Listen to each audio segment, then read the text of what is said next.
What was your life like before the real world? I come in as a much older individual compared to the average student who's in their teens, early 20s, who's trying to sort of find his place in life.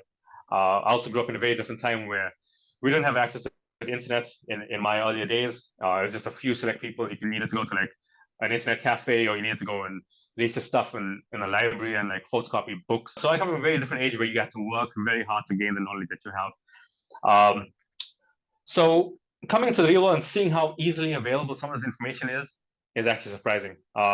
It's surprising that people aren't willing to not only pay that fee, but pay the fee and do all the work when they get inside. $49, even to somebody like me who's in the third world, and I have an exchange rate of 18 to 1 at the moment. Even for me, if somebody had to pay $49 times 18 every single month, I'd pay it. I wouldn't ask a question. I feel like I'm getting more than my value at the end of the month.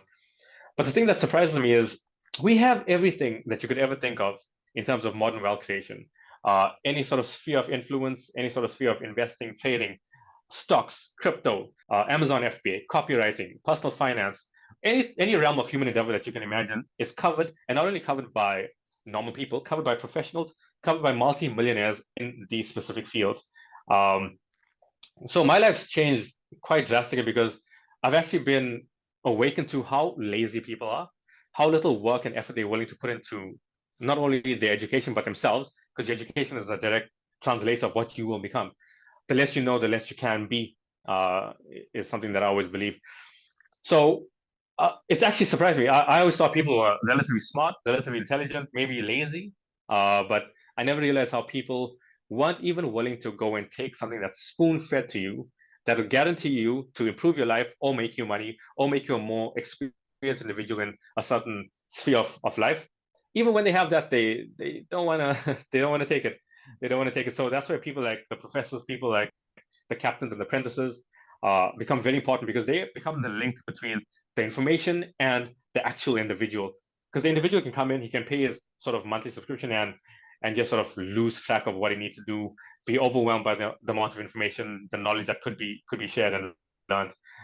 That's where we sort of come in and we bridge the gap. We see where the shortcomings are. We send people to lessons. We send people to videos. We send people to quizzes. We answer questions directly or indirectly if need be. The professors get in. Uh, if you want, you can even ask Andrew Tate a question directly. You can book a session directly with him and get one-on-one advice from one of his teammates, one of his trained team or staff. So the thing that I've noticed is information is much more easily available than people think.